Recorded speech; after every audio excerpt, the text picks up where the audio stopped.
Montana Territory, 1875. The plains stretched endless beneath the early summer sky, a sea of grass where a man could lose himself, and many did. Nathan Xander had come to believe that's all the frontier offered, a place to vanish, to outrun your shadows. At 26, he'd spent enough years in the saddle to know that attachment was a luxury cowhands couldn't afford, not when the next cattle drive, the next paycheck, the next town always beckoned from the horizon. A man's got no business planting roots when the trail keeps calling, he'd tell anyone who'd listen, though fewer did these days. Most of the hands at the Rockingham Ranch had heard Nathan's philosophizing enough to know when to nod politely and change the subject. The morning sun caught in Nathan's sandy brown hair as he adjusted the stirrups on his favorite buckskin. His lean frame betrayed a life of hard work, his hands calloused from years of rope and reins. Though only 26, fine lines had begun to form at the corners of his eyes, not from laughter, but from squinting against prairie sun and watching for trouble on distant horizons. "Boss wants to see you," called Hank, the ranch foreman, as he crossed the dusty yard. "Says it's important." Nathan nodded, concealing his surprise. Martin Mueller, owner of the Rockingham, rarely summoned hands directly unless something had gone wrong, or unless he needed something done right. 10 minutes later, Nathan stood hat in hand in Mueller's study, a room that seemed transported from some eastern city with its heavy desk and leather-bound books. "Need you to head up to Helena," Mueller said without preamble. "My daughter's finishing her schooling back east. Train arrives tomorrow. I'd go myself, but this damned gout." He gestured to his bandaged foot. "Your daughter, sir?" Nathan shifted uncomfortably. "Wouldn't Hank be better suited? I'm not much for polite company." Mueller's weathered face cracked in a smile. "You're the most trustworthy man I've got, Xander. Besides, Rebecca's not some delicate flower. She was born on this ranch. Just needs safe escort home after 4 years away." Nathan wanted to refuse. Babysitting some Eastern-educated girl seemed beneath his skills. But a job was a job, and Mueller had been good to him. "Yes, sir. I'll leave at first light." That night, lying in his bunk in the bunkhouse, Nathan stared at the rough-hewn beams overhead. For years of fancy schooling, she'd probably return with airs and graces, looking down at the likes of him. The frontier had taught Nathan one unmistakable truth: people left. His mother, dead before he could remember her face. His father, vanishing into a whiskey bottle. The few women who'd caught his eye in frontier towns, always choosing someone with prospects, with permanence. Nathan had learned to leave first. Keep moving. Stay unattached. The train station in Helena hummed with activity when Nathan arrived the next afternoon.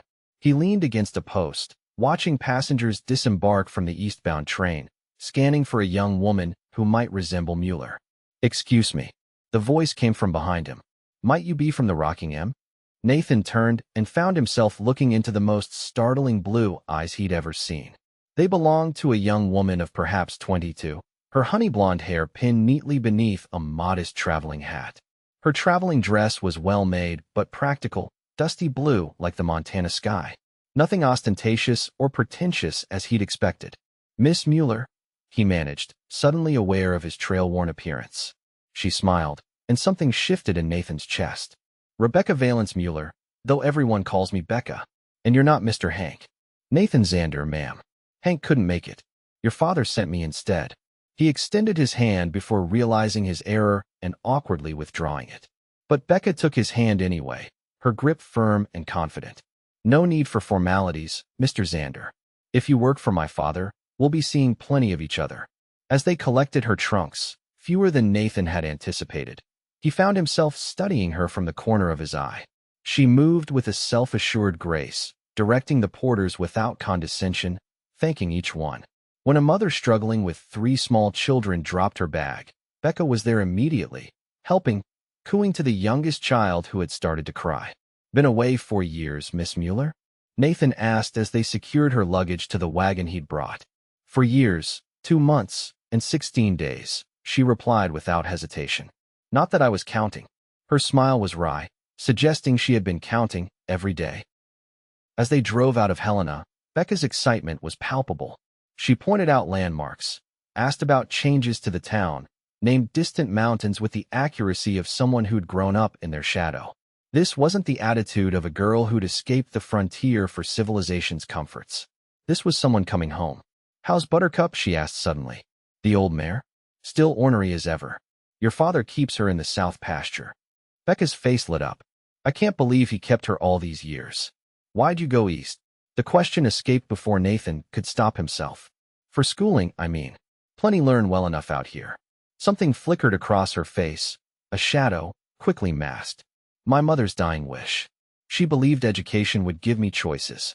She turned to him, those blue eyes direct. "But this is my home, Mr. Xander. Always has been." They made camp that evening by a creek, still a day's journey from the ranch. Nathan built a fire while Becca unpacked provisions far more appetizing than his typical trail fare. As night fell, the crackling flames illuminated her face, softer now, less guarded. "Tell me about the ranch," she said, hugging her knees to her chest. Father's letters were sparse on details. Nathan found himself talking more than he had in months, describing the new hands, the expanded herd, the tough winter they'd weathered, the spring calving. She listened intently, asking smart questions that revealed her understanding of ranch operations. "You know cattle," he observed, surprised. "I grew up on a ranch, Mr. Xander." "Nathan," he corrected, then wondered why he'd done so. "Nathan," she repeated, and his name sounded different in her mouth, like something worth saying. As she slipped into her bedroll on the opposite side of the fire, Nathan realized the tightness in his chest hadn't eased. If anything, it had grown. This woman wasn't what he'd expected, not a pampered Eastern miss, but someone who understood the land, who spoke its language. Someone who, despite education and opportunity, wanted to return. People left. That was Nathan's truth. Yet here was someone who had chosen to come back. The second day of travel brought a complication. Dark clouds gathered on the horizon by midday, and the air grew heavy with impending rain. Nathan pushed the horses harder, hoping to outpace the storm, but the first fat drops began falling when they were still hours from the ranch. "There's an old line cabin about 2 miles east," he called over the rising wind. "We can wait it out there." Becca nodded, clutching her hat as the wind tried to snatch it away. By the time they reached the cabin, rain was falling in sheets, turning the trail to mud. Nathan helped Becca down from the wagon, both of them drenched despite his canvas slicker. The cabin was basic, one room with a stone fireplace, a rough table, a single bed frame with a straw mattress. Nathan busied himself starting a fire while Becca wrung water from her skirts. "I should have anticipated the weather," he said, feeling responsible for her discomfort. "Your father would have my hide if you caught your death." "I'm not made of sugar, Nathan. I won't melt." She smiled, but her teeth chattered slightly. "You need to get out of those wet clothes," he said, then flushed at his own words. I know what you mean." She glanced around the sparse cabin. "Turn your back, if you please." Nathan faced the wall, listening to the rustle of fabric, uncomfortably aware of her presence. The cabin suddenly seemed much smaller. "You can look now," she said after a few minutes. She'd changed into a simple flannel shirt and wool skirt from her trunk, her damp hair loose around her shoulders, falling in waves to the middle of her back. The firelight caught in the honey-gold strands, creating a halo effect that made Nathan's mouth go dry. "Your turn," she said, turning to face the wall without being asked. He changed quickly into his spare shirt, hanging his wet clothes by the fire alongside hers. The domesticity of the scene, their clothes drying side by side, stirred something forgotten in him, some longing for permanence he'd buried years ago. As night fell, the storm intensified. Rain hammered the roof, and wind whistled through the cabin's chinks. They shared a simple meal from their provisions, sitting close to the fire. "You don't talk much about yourself," Becca observed, breaking a comfortable silence. Nathan shrugged. "Not much to tell." "I doubt that." Her gaze was steady, expectant. Perhaps it was the storm's isolation, creating a world where only they existed, or perhaps it was something in those clear blue eyes that didn't judge, but Nathan found himself talking about his childhood in Missouri. His father drinking himself to death after his mother died. Riding with a cattle outfit at 15. The years of drifting before finding a place at the Rockingham. 3 years there now, he concluded. "Longest I've stayed anywhere." "Why did you stay?" Her question was soft, but direct. Nathan stared into the fire, considering. "Your father runs a fair outfit. Good men. Decent work. But even as he said it, he knew there was more. Something about the land itself, the rhythm of seasons, the view from the North Ridge where sometimes he'd ride alone just to look out over what felt like the whole world. But you don't consider it home, she observed. The trail's my home, Miss Mueller. Becca, she corrected. And I don't believe that. Nathan looked up, startled by her certainty. Home isn't just a place you stay, Nathan. It's where you belong. She gazed into the fire. I've spent 4 years in Boston, in beautiful houses with every comfort, surrounded by civilized society. But I never belonged there. And you belong here? In Montana Territory? Most women would. I'm not most women. There was steel beneath her soft voice. This land is in my blood. I was born during a blizzard so fierce the doctor couldn't make it to the ranch. My father delivered me himself while the wind howled like 1,000 wolves. Her eyes met his, unwavering. Tell me I don't belong here. Nathan couldn't. Something about her resonated with the land itself. Wild yet nurturing, beautiful yet strong enough to endure the harshest seasons. The storm continued through the night. Nathan insisted Becca take the bed while he slept on a bedroll near the fire. As he drifted toward sleep, listening to the rain and her soft breathing, he wondered what it would be like to believe you belonged somewhere so completely. Dawn broke, clear and cool, the storm leaving behind puddles that reflected the sky like scattered mirrors. They set out early, both quiet, something unspoken hanging between them. The trail was muddy but passable, and by mid-afternoon, the rocking M came into view. White-painted main house, sturdy barn, corrals, and bunkhouse spread across a gentle slope above the creek. Home, Becca whispered, her eyes bright. Martin Mueller was waiting on the porch, somehow having known they were coming despite no way to send word ahead. He embraced his daughter with uncharacteristic emotion, then shook Nathan's hand firmly. Brought her home safe, Xander. Good man. That evening, Nathan sat alone on the bunkhouse steps, watching lights glow in the main house windows. He should have felt satisfied with a job well done, ready to slip back into his routine. Instead, he felt oddly displaced, as though returning Becca to her home had somehow made him more aware of his own rootlessness. The days that followed brought changes to the rocking M. Becca moved through the ranch like a fresh wind, inspecting operations, questioning practices, suggesting improvements. Some of the older hands grumbled about women's interference, but Mueller backed his daughter completely. Girls got her mother's heart and my head for business, he told Nathan during a planning meeting where Becca had proposed expanding their breeding program. Ranch will be hers someday. Might as well let her start putting her stamp on it now. Nathan found himself assigned to work closely with Becca, showing her the changes since she'd left, helping implement her ideas.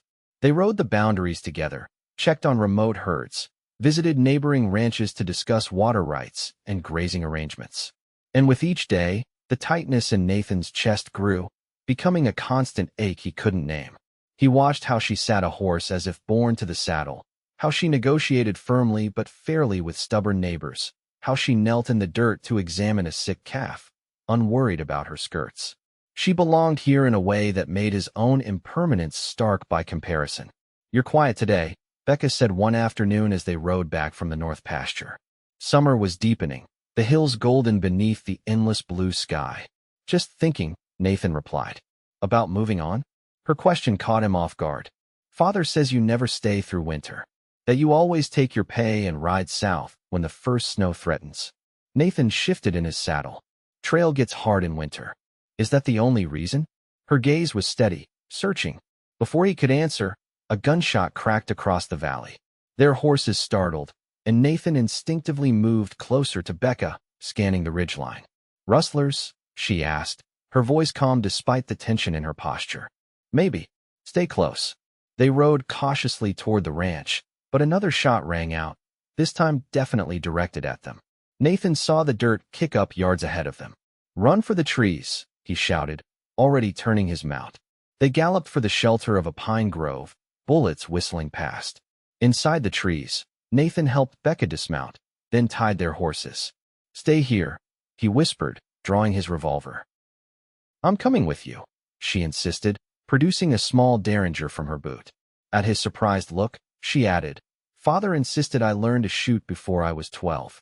Together they crept to the edge of the trees.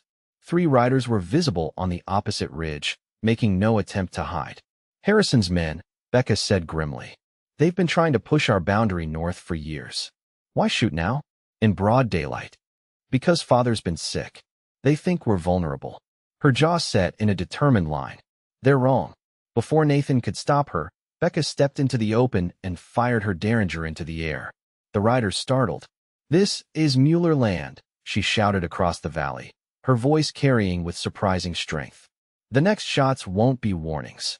For a tense moment, Nathan thought the men would charge. Instead, after a brief consultation, they turned and rode away. That was either very brave or very foolish, Nathan said as Becca returned to the trees, his heart still pounding from the danger she'd put herself in. It was necessary. She reloaded her derringer with steady hands. They needed to know the rocking M isn't weakened because I'm a woman. As they rode back to the ranch, Nathan saw her in a new light, not just as someone who belonged to this land, but as someone who would fight for it, who understood that the frontier demanded courage alongside compassion. That night, Mueller called Nathan to the main house after dinner.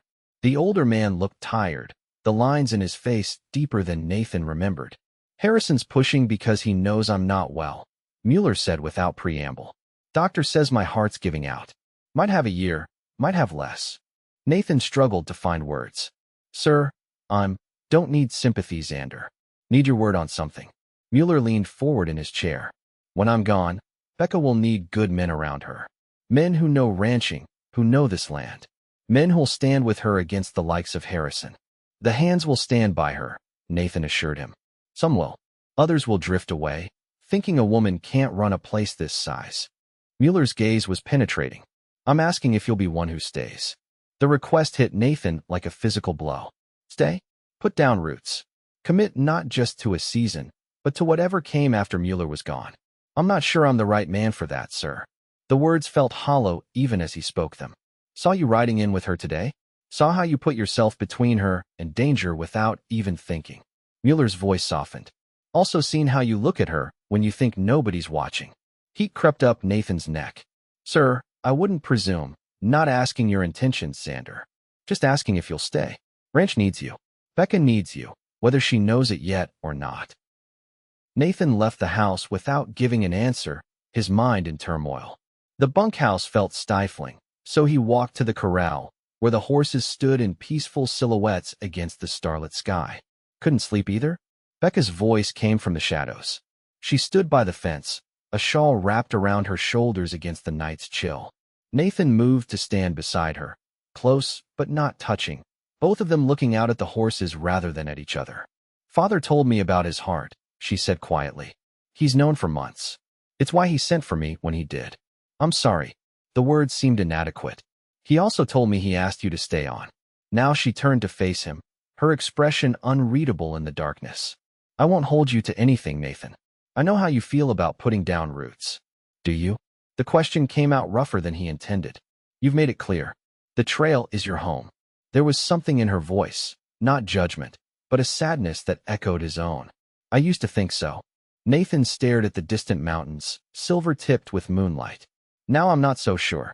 Before she could respond, hoofbeats thundered toward the ranch, a rider pushing his horse hard in the darkness.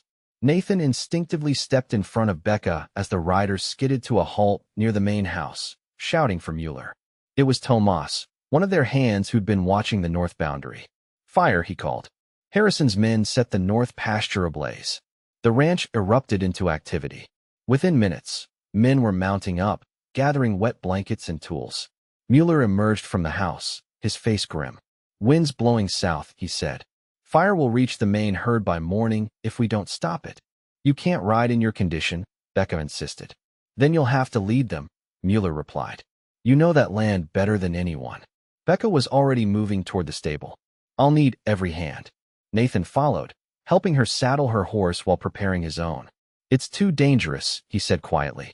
Let me lead the men. My ranch, my responsibility. Her eyes flashed in the lantern light. But I'll be glad to have you beside me. They rode north with 20 men, the night sky already glowing orange on the horizon.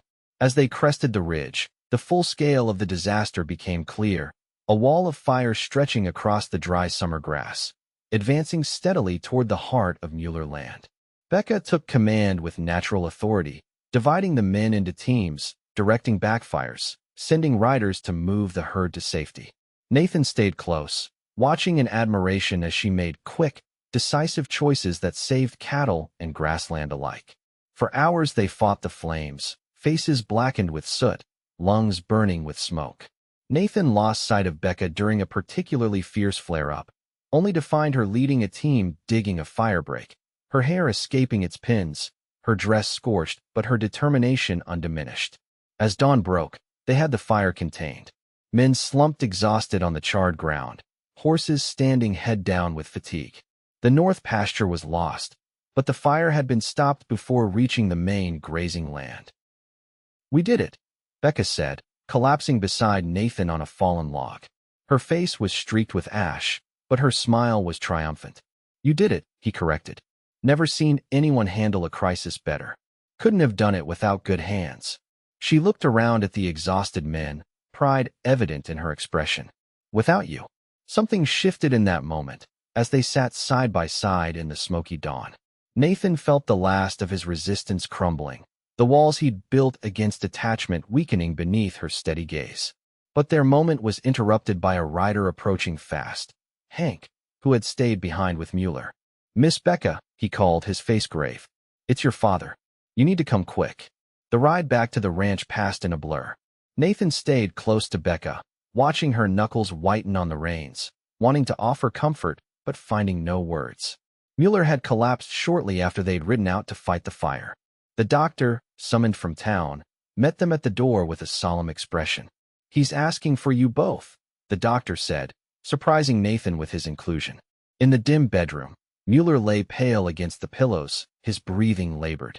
He reached for Becca's hand as she knelt beside the bed. "Fire's out," she told him, her voice steady despite the tears shining in her eyes. "We saved most of the grass. Never doubted you would." Mueller's voice was a whisper. "You were born for this land, Rebecca. It's yours now. Don't talk like that. You'll be giving orders again by next week." Mueller's smile was weak but genuine. "We both know better." His gaze shifted to Nathan. "Xander, you decide yet?" Nathan swallowed hard. "Yes, sir. I'll stay as long as I'm needed." "Good man." Mueller's eyes moved between them. "Take care of each other. Ranch needs you both." He died peacefully an hour later, Becca's hand still clasped in his. The days that followed tested Nathan's promise to stay.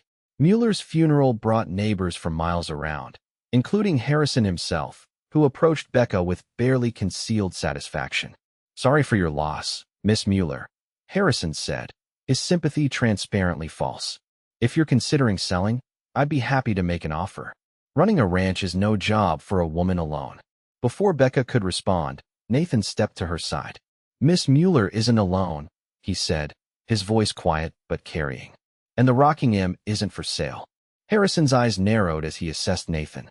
"Hired hands come and go, cowboy. Winter's coming." "Some of us put down roots," Nathan replied, surprising himself with the certainty in his voice. After Harrison left, Becca turned to Nathan. "Thank you, but you're not obligated to stay because of a promise to my father. That's not why I'm staying." The admission hung between them, loaded with unspoken meaning. Running the ranch consumed them in the weeks that followed.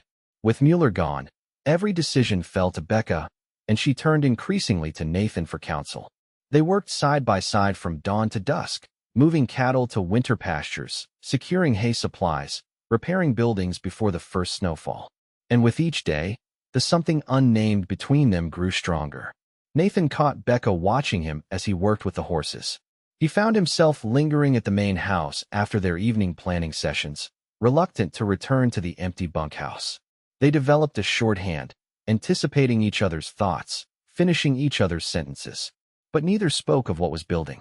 Nathan, despite his decision to stay, still feared that opening his heart completely would somehow tempt fate. And Becca, despite her confidence in all things, seemed hesitant to push beyond the partnership they'd established. The first snow came early that year, a swirling November storm that blanketed the ranch overnight. Nathan woke to a transformed world, everything soft and white beneath a clearing sky. As he crossed to the main house for breakfast, now a daily routine, he saw Becca standing on the porch, wrapped in a heavy coat, her breath clouding in the crisp air. "Beautiful, isn't it?" she said as he approached. "First snow always feels like a fresh start." "Never stayed in one place long enough to feel that way about it," he admitted. Snow usually meant it was time to move on. She turned to him, snowflakes catching in her lashes. "And now it feels different." He hesitated, then added, "Everything feels different."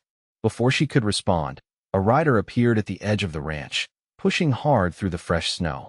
Even at a distance, Nathan recognized the urgency in the approach. "Trouble," he muttered. The rider was Jim Parker from the neighboring ranch. "Harrison's men rounded up 24 of your cattle from the east pasture this morning," he reported breathlessly. "Claimed they strayed onto his land. They're driving them to Harrison's ranch now." Becca's expression hardened. "Those cattle are clearly branded Rockingham. He's using my father's death to test me." "I'll get the men," Nathan said, already turning. "No." Becca's voice stopped him. "This is between Harrison and me. I need to handle this personally, or it will never end." "You can't go alone," Nathan protested. "I won't be alone." Her eyes met his. "You'll be with me." They rode out within the hour, just the two of them, following Harrison's tracks in the fresh snow. Nathan kept his rifle across his saddle, watching the ridgelines for trouble. "What's your plan?" he asked as Harrison's ranch came into view. "To make it clear that Martin Mueller's daughter is not to be trifled with." Her jaw was set in determination. "After that, it depends on Harrison." They rode boldly into Harrison's yard, where men were already corralling the stolen Rockingham cattle. Activity stopped as they approached, hands drifting toward weapons. Harrison emerged from his house, a stocky man with cold eyes. "Miss Mueller, this is a surprise." "Shouldn't be." Becca remained mounted, looking down at Harrison. "You've stolen my cattle. I've come to take them home." Harrison's laugh was ugly. "Those cattle strayed onto my land. Salvage rights. Those cattle were driven onto your land by your men. Theft, plain and simple."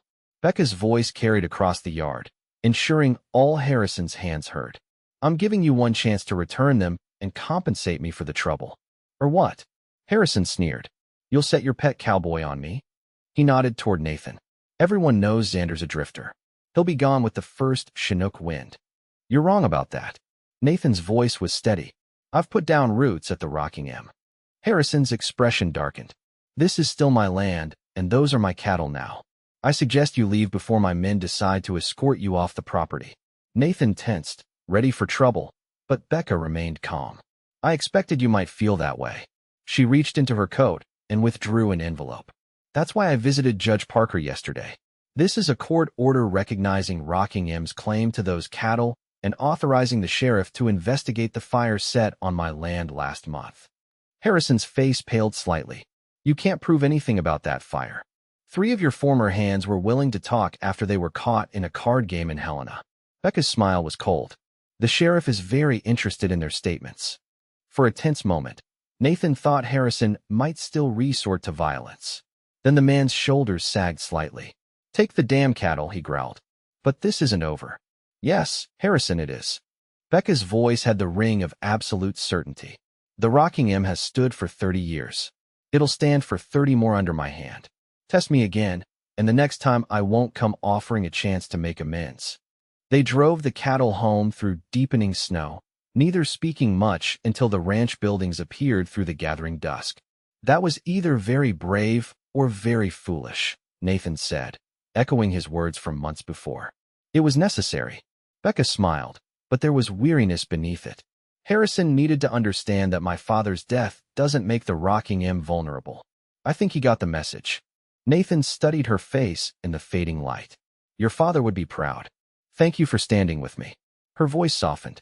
"For putting down roots." They had reached the yard. Becca dismounted, but instead of heading toward the house, she turned to face Nathan as he stepped down from his horse. "Harrison was wrong about you," she said. "You're not just a drifter anymore." "No." Nathan took a step closer. "I'm not sure I ever really was. Just hadn't found the right place to stop." And now, snow was falling again, gentle flakes catching in her hair. "Now I know what belonging feels like." The confession felt like stepping off a cliff, terrifying and exhilarating at once. "It feels like this ranch. Like you." The space between them seemed to shrink of its own accord. Becca's eyes, as blue as summer sky, even in winter's dusk, searched his. I feared you'd leave, she admitted. That the trail would call you away. The only call I hear now is here. Nathan reached out, brushing snowflakes from her cheek. Home isn't just a place you stay. It's where you belong. You taught me that. When he kissed her, there in the falling snow with the ranch spread around them like a painting, Nathan finally understood what he'd been running from all these years. Not attachment, but the fear of loss that came with caring too deeply. Yet here, with Becca in his arms, that fear seemed a small price to pay for what he'd found. Spring came to the Rocking M with a burst of green across the hills and new calves wobbling in the pastures. The ranch had weathered the winter well under Becca's leadership, with Nathan at her side every step. On a perfect April morning, they stood together on the ridge overlooking the ranch, surveying their domain. The buildings looked fresh with new paint, and in the distance, men were working on an addition to the main house. Remember when we first met at the train station? Becca asked, her hand warm in his. You thought I'd be some Eastern lady who couldn't wait to leave again. And you thought I was just another drifting cowhand who wouldn't stay the winter. Nathan squeezed her hand, the simple gold band on her finger catching the sunlight. Their wedding 3 months earlier had been small but joyful, the entire ranch celebrating the union that seemed as natural as the changing seasons. We were both wrong, she said, leaning against his shoulder. And both right, in a way. I did belong here, and you did need to find a home. Nathan looked out over the land that had become his in more ways than property could measure. The Rocking M was now Rocking MX, Xander, a small change that represented everything. Your father knew, he said thoughtfully. He saw what we couldn't yet see ourselves. That I needed you? That you needed me? Becca's smile was radiant. That we belonged together? All of it. Nathan turned to face her fully, still marveling at how completely this woman had transformed his life. He told me once that the ranch needed both of us. He was right. In the pasture below, a young filly, one they had bred together from Becca's favorite mare, ran with the freedom of youth, kicking up her heels in the spring sunshine. She reminds me of you, Nathan said, nodding toward the spirited horse. Beautiful, stubborn, perfectly at home in this wild place. Our home, Becca corrected, her hand moving to rest on the slight swell of her stomach, still invisible beneath her dress, but a promise of their future together. For generations to come. Nathan covered her hand with his own, feeling the warmth of their child growing beneath. The tightness that had lived in his chest for so many years was gone, replaced by an expansiveness that matched the endless Montana sky. The trail no longer called him. For the first time in his life, Nathan Xander had found where he truly belonged, not just a place to stay, but a home for his heart. And as they walked back toward the ranch, hand in hand across the awakening land, he knew with bone-deep certainty that he would never leave again.